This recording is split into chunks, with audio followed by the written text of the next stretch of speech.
All right, guys, 30 Days in Vegas, episode number 6, I believe. But it's day number 7 for me. I'm a day behind in my episodes, whatever. I'm going to talk today about that time I pretended to be vegan on a date in Las Vegas, true story. Something that's very out of character for me, not something I've really ever done before or do in general, but it's kind of a funny story. And the ending I thought was really hilarious. We'll get to that in a second. But before that, I want to give you just an update on 2 things. Number one, it is my last day at the Bellagio. I can't wait to leave because I am way over budget. Bellagio is crazy expensive. I've stayed here a lot over the last 10 years, not so much in the last 3 or 4. It kind of grew out of favor with me, but it's always been expensive, but I didn't remember it being this expensive. Like, it could be the most expensive hotel in Vegas. It's either this one or Wynn and Encore. But I mean, all these menus have like caviar, and I mean, I almost had $100 steak at John George's Prime. I mean, this place is just expensive, and I'm going to go way over budget tonight. It's my last night. I'm going to eat at one of the best restaurants here. The 2 best restaurants are either Le Cirque or Picasso. I've eaten at both of them before, and honestly, I really didn't care for either of them. But I'm going to go back to Le Cirque and give it a second chance. I think it has the better ambiance and atmosphere than Picasso, and also definitely has the better menu. The 8-course meal is $400. Okay, so that's going to put a hurting on my budget.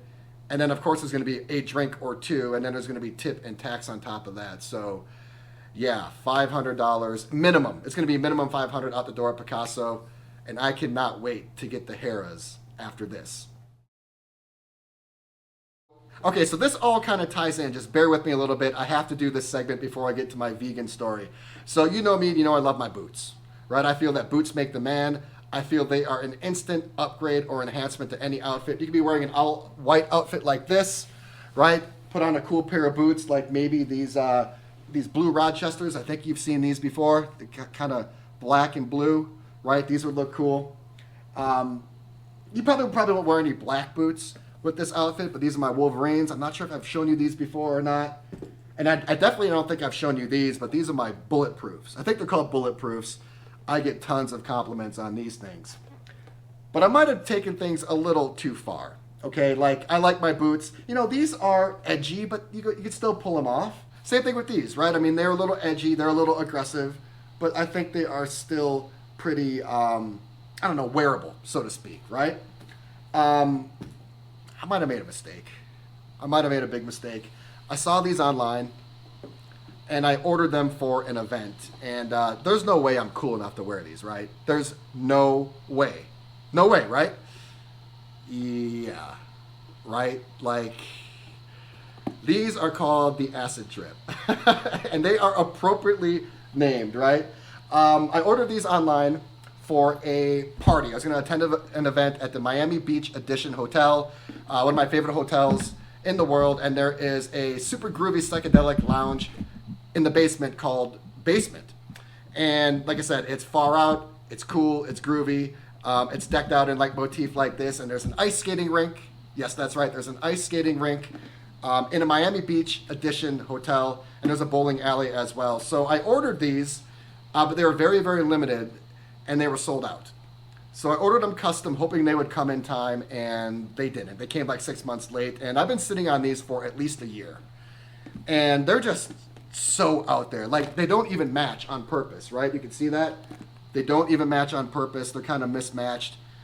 And yeah, I just don't know what to think. Like, I think I need like a really specific event, like a party, like at a groovy ultra lounge.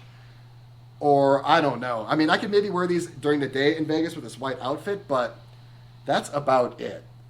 And the problem is, you know, I talk about this sometimes. If you see a pair of boots or sunglasses that you like, to order 2 or 3 pairs because they're never coming back. And what do you think I did?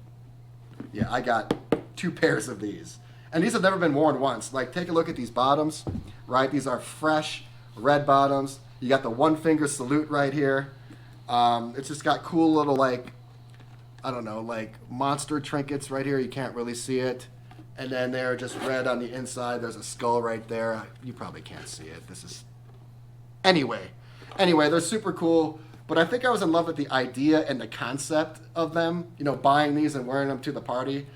that I'm in love with them now. So what do you guys think? Like, I don't know. Like, I just don't feel comfortable in them. Like, I got no problem wearing whatever I want, but I don't even know if I like these. Like, I want to feel comfortable in what I wear because when I'm comfortable, I'm confident. And yeah, what do you guys think? Should I give them a chance? They're like a 1 or 2 time shoe and then that's it, or should I just put them on a shelf and have a story about them?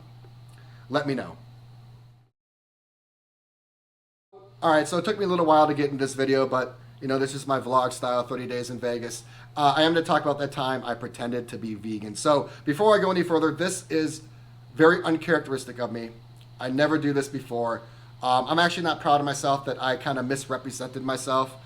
I'm a big believer in being genuine and authentic, and I'm against duplicity and dishonesty. But then again, you know, it's just a casual date in Vegas. The other person and I, the lady and I, it was just casual, and we knew it. And I was coming out of like a challenging relationship. Challenging is putting it very, very nicely. And like when you're in a relationship and you're a guy or a girl, if you are a good partner, you kind of like let everything you had on the side go, right? Because you're focused on that one person. So when you get out of a relationship, you're kind of starting over. And for me, I was starting over and I was traveling. And I was like, you know what? I need to get out there again. So I met this person on a dating app. And back when I could have dating apps, I can't have dating apps anymore. And I saw that she was vegan. And I really liked her, at least initially from the profile, and in a lot of different ways, right? I liked her in a lot of different ways, but I saw that she was vegan.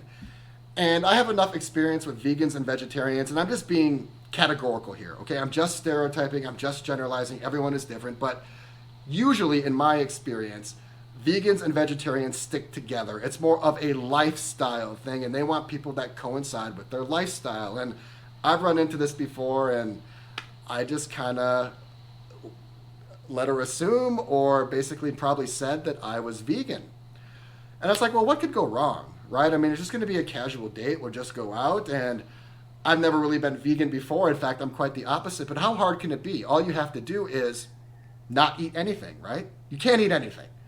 You can drink whatever you want, pretty much, from my understanding, but you can't eat anything. And what I'm saying by anything, like the only thing you can have is grains and pastas, some pastas, and like vegetables, right? That's pretty much it. So I'm like, okay, got it. So I meet her and we go out, and I was hoping like the menu at this place would have like the little vegetarian and vegan things, and they did. You know those symbols next to the menu that show that the dish is either vegan or vegetarian, and they did, thank God. But like, there was only 1 or 2 options, and the food was like terrible. But of course, being vegan and vegetarian for the night, I ordered a couple of those dishes, and oh, they were terrible. Oh, let me tell you, I could never pretend to be vegan any more than a day because they were terrible. So what I did is basically just resort to a liquid diet.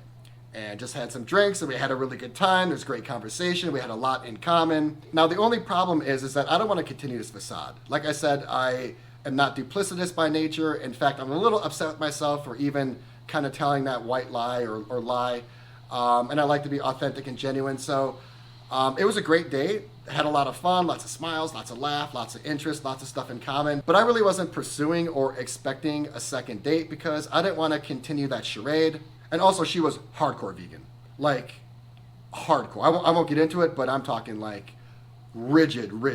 So I say goodbye, and that was it. And I just, just a casual Vegas date. No big deal anyway, right? Like, I should probably cut myself some slack. Like, I'm sure, people lie about their age and their income and their job and tons of other stuff. I mean, I just told like a fib on a casual Vegas date. In the long run, it's probably not that big of a deal. But anyway, I just let it go. So a couple days later, I get a text, and she goes, do you want to hang out again?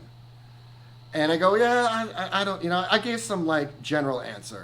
And she goes, look, I don't care if you're not vegan. And I'm like, what? What are you talking about? She goes, I know. And then at that point, I just cut it. I'm like, what?